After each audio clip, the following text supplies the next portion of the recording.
Monsieur le recteur, mesdames, messieurs les chercheurs et cher public, cher Vassil, merci pour cette invitation et je parlerai inévitablement de multilinguisme, j'y suis contractuellement obligé, mais ça viendra un peu plus tard. Je voudrais peut-être revenir sur quelques aspects qui me semblent assez importants d'une manière macroscopique, si je puis dire, par rapport à la question du libre accès.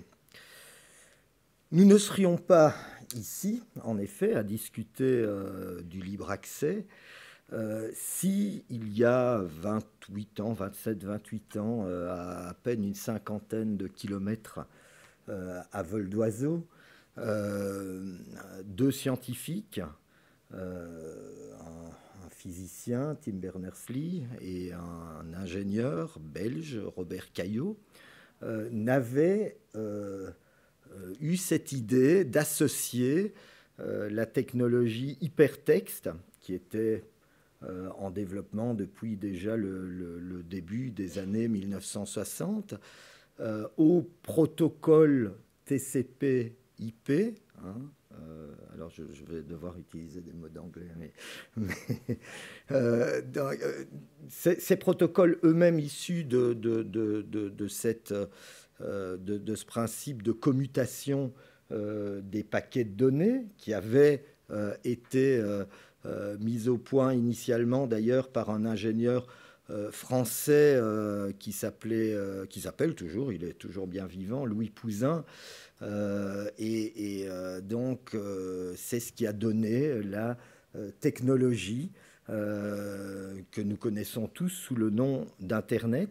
Louis Pouzin, d'ailleurs, qui était à la tête de la branche française d'Internet, parce qu'il y avait un projet Cyclade au sein du projet ARPANET.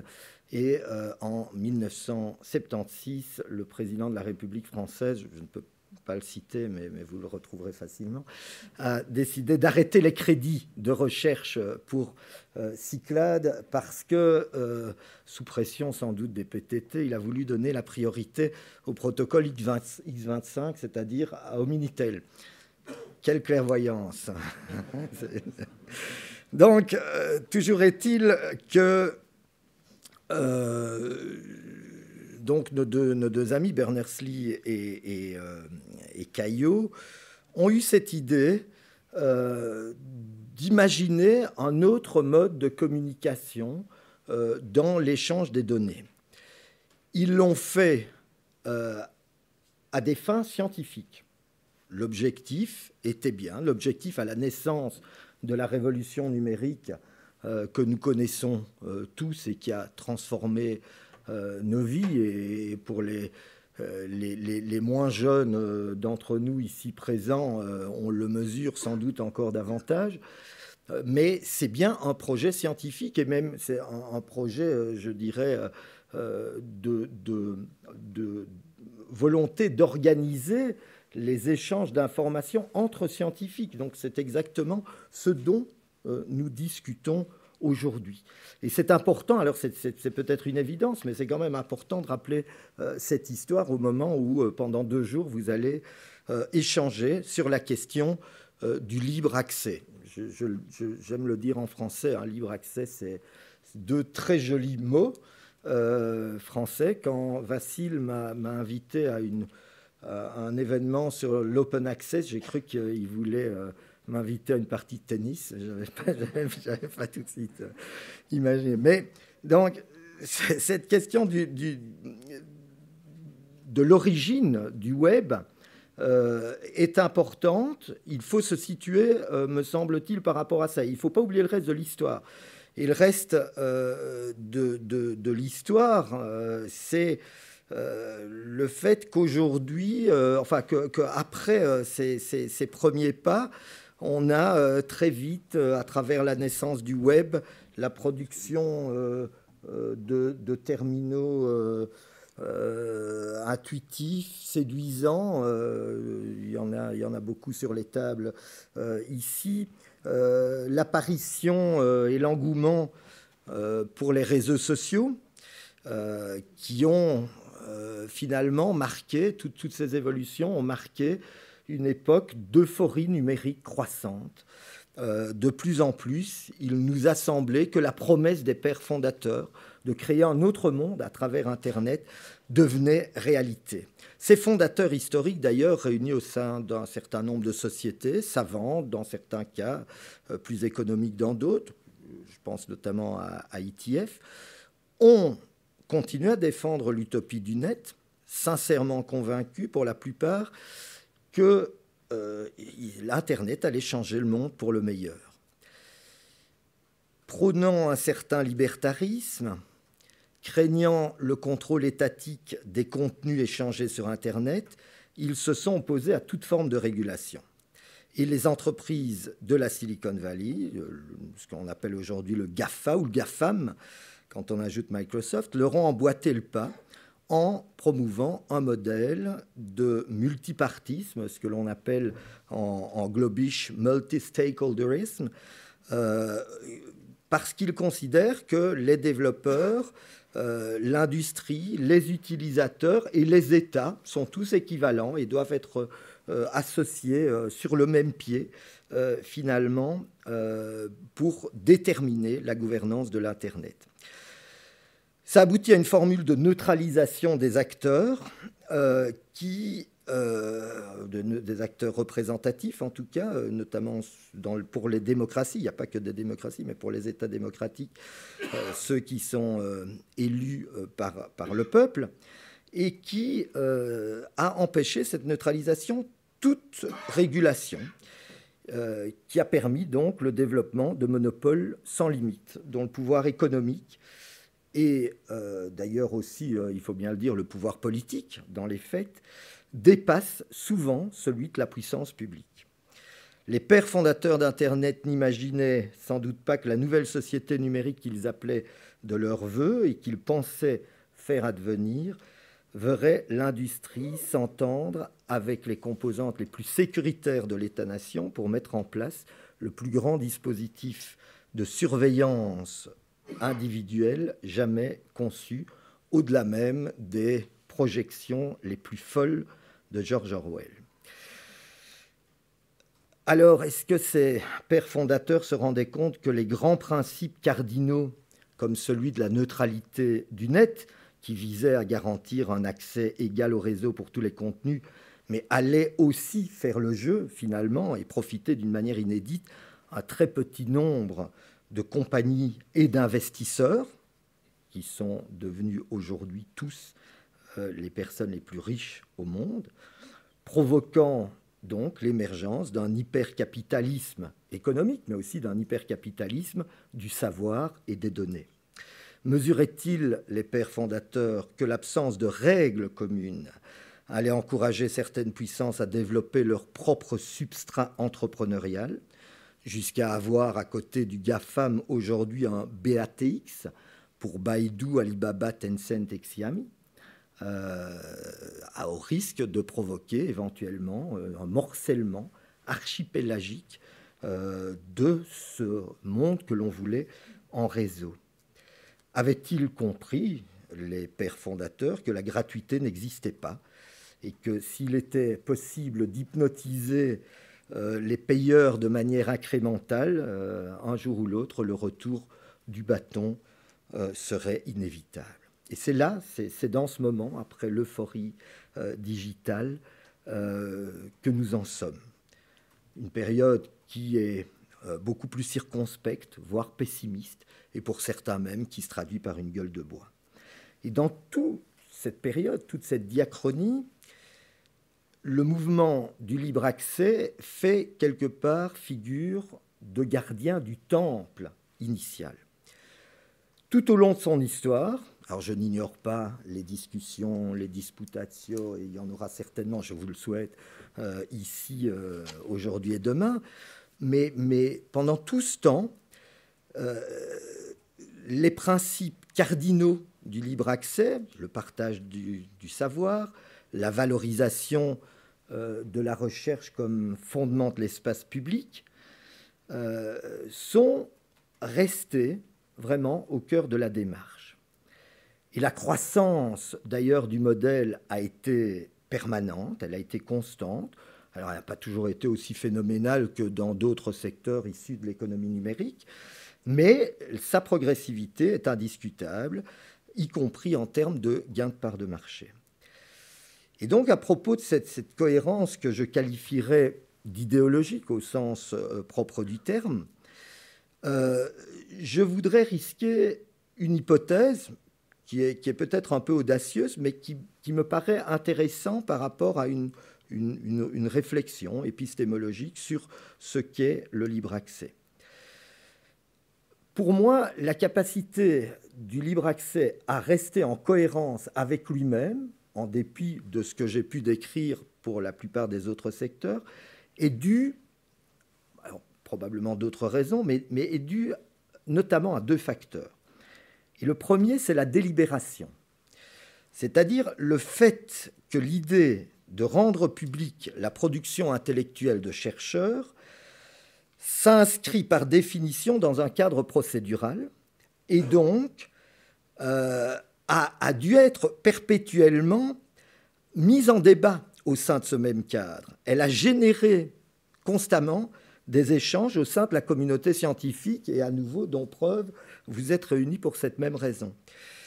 Et ces échanges qui sont, puisque le cadre scientifique est un cadre procédural, qui sont à former, qui sont soucieux de vérité, qui sont diversifiés, sont donc délibératifs. C'est le sens même, selon Habermas, selon Dewey, selon Nancy Fraser, par exemple, ce sont les conditions nécessaires à la délibération.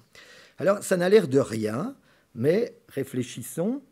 Voyez-vous beaucoup de secteurs dans le monde numérique, dans le domaine numérique, qui procèdent de la délibération? Est-ce que la vente par Internet? Est-ce que les réseaux sociaux?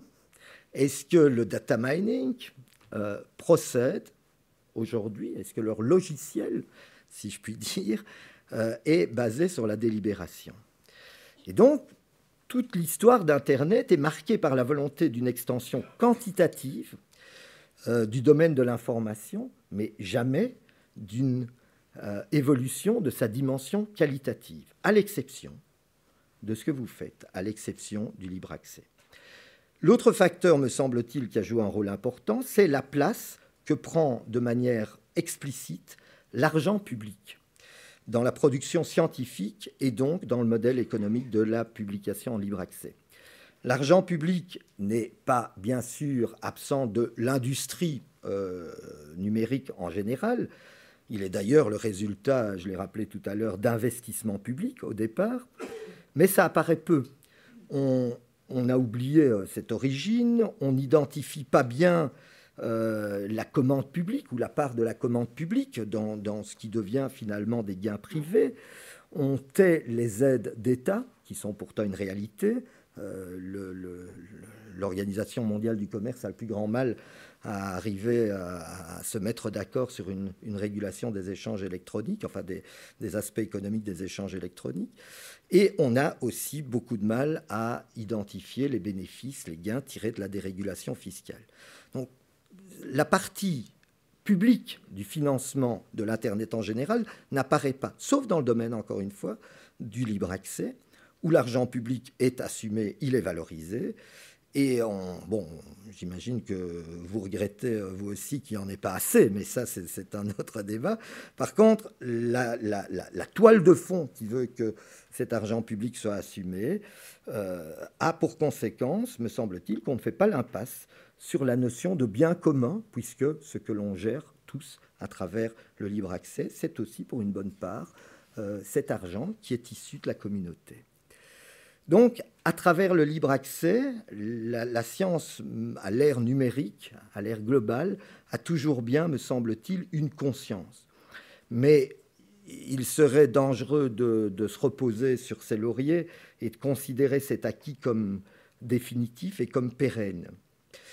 On peut penser que l'épopée du Far West digital qui produit les excès que l'on constate aujourd'hui n'en est qu'à ses débuts. Et les données, la presse ne cesse de le rappeler, s'affirment de plus en plus comme l'or du XXIe siècle. Bientôt, on ne dira plus l'or, on dira les bitcoins du XXIe siècle, peut-être. Et on peut aussi redouter que la créativité mise au service de la financiarisation de la connaissance, comme elle l'a fait de l'industrie manufacturière et d'une série d'autres domaines, reste sans limite. Donc, je pense qu'il est important de préserver, de consolider toujours davantage les enjeux fondamentaux, les valeurs, le socle de valeurs de l'open access, je l'ai dit, du libre accès. Et donc, permettez-moi une recommandation, une piste qui est celle de la gouvernance internationale. Puisque nous sommes entrés de plein pied à travers toute cette histoire dans un monde numérique qui est aussi un monde globalisé, dans lequel la norme internationale prend de plus en plus de place dans tous les domaines. Ça peut être aussi le cas pour ce qui concerne la science et pour ce qui concerne la manière dont la science est communiquée et mise en accès libre. Et donc, il faut penser, me semble-t-il, peut-être, à un grand traité international en matière de libre accès. Il y a des travaux préliminaires qui se sont tenus à l'UNESCO dans l'objectif, notamment, ça a commencé simplement par la volonté de l'UNESCO de savoir comment elle pouvait elle-même mettre à disposition ses propres contenus en libre accès. Et puis ça a entraîné une certaine réflexion qui a été menée d'ailleurs pour ceux d'entre vous qui fréquentent les Nations Unies à Genève par l'ambassadeur Karklins, qui est l'ambassadeur de Lettonie, qui est membre du conseil de gouvernance du Forum sur la gouvernance de l'Internet. Donc il y a tout ce travail. Il y a un travail qui est mené, qui commence à être mené aussi au sein de l'Organisation mondiale de la propriété intellectuelle. L'Agence universitaire de la francophonie, pour prêcher pour ma paroisse, a elle aussi pris un certain nombre d'initiatives en la matière, à nouveau en mettant à disposition la production scientifique de ses membres, à travers notamment une plateforme qui s'appelle ID9, mais aussi en développant, notamment avec le CNRS en France, à la fois pour l'Afrique et l'océan Indien d'une part, et d'autre part pour le Moyen-Orient, des HAL, vous savez, ces hyper-articles libres, qui sont vraiment dédiés à la coopération scientifique francophone de manière internationale. Mais avec aussi cette réflexion sur comment peut-on, à un moment donné, tenter de consolider l'acquis normatif produit par la communauté scientifique. Voilà, donc pour terminer, puisque Vassil vous l'avait promis, je vais vous dire un mot quand même du multilinguisme, qui est un sujet absolument décisif. Il est décisif parce qu'il est le garant de l'universalité de la norme. Aujourd'hui, le débat n'est pas un débat culturel autour des langues, du français, mais pas seulement le français, et pas seulement les 6 langues officielles des Nations Unies. Vous savez, la communauté scientifique, tout comme la communauté internationale, fonctionne de plus en plus de manière monolinguistique autour, non pas réellement d'ailleurs de l'anglais, mais plutôt du globish. Cette situation, non seulement appauvrit une série de contenus, et là je pense que sur le plan scientifique, vous devriez être sensible aussi, parce qu'il y a quantité d'études, notamment dans le domaine des neurosciences, qui montrent que la profondeur du travail par des scientifiques non anglophones en anglais n'est pas identique à ce qu'ils arrivent à atteindre quand ils manient leur propre langue. Mais au-delà de ça, l'enjeu est réellement normatif, puisque à un moment donné, comme je le disais, cette production normative, elle se fait au niveau multilatéral, au niveau global, et si on est dans un référent anglais, anglophone, on est aussi dans un référentiel normatif anglo-saxon de common law. C'est une réalité qui devient extrêmement tangible dans une série de domaines. Je pense par exemple à un domaine que je suis particulièrement, qui est celui des droits de l'homme.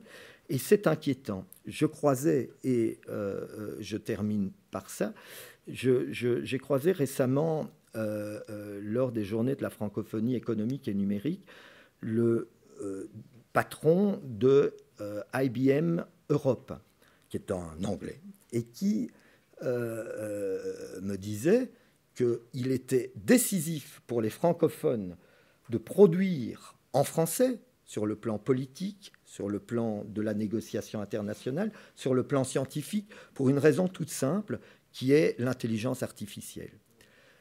Les logiciels sont construits à partir des textes disponibles. Si ces textes ne mettent pas en valeur une langue, et à nouveau, là, on peut parler à l'ensemble, on peut penser à l'ensemble des langues parlées aujourd'hui, ces langues vont simplement disparaître. Et elles ne vont pas disparaître dans un horizon de 50 ou de 100 ans. Ça va aller très très vite, on a pu tous constater les progrès. Et à travers les langues, ce qui va disparaître aussi, ce sont nos propres référentiels juridiques. Et nous risquons réellement de basculer dans une autre réalité. Donc oui, le multilinguisme est un sujet grave, désolé mais je vous souhaite néanmoins de pouvoir en tenir compte dans vos travaux que je vous souhaite extrêmement fructueux. Merci beaucoup.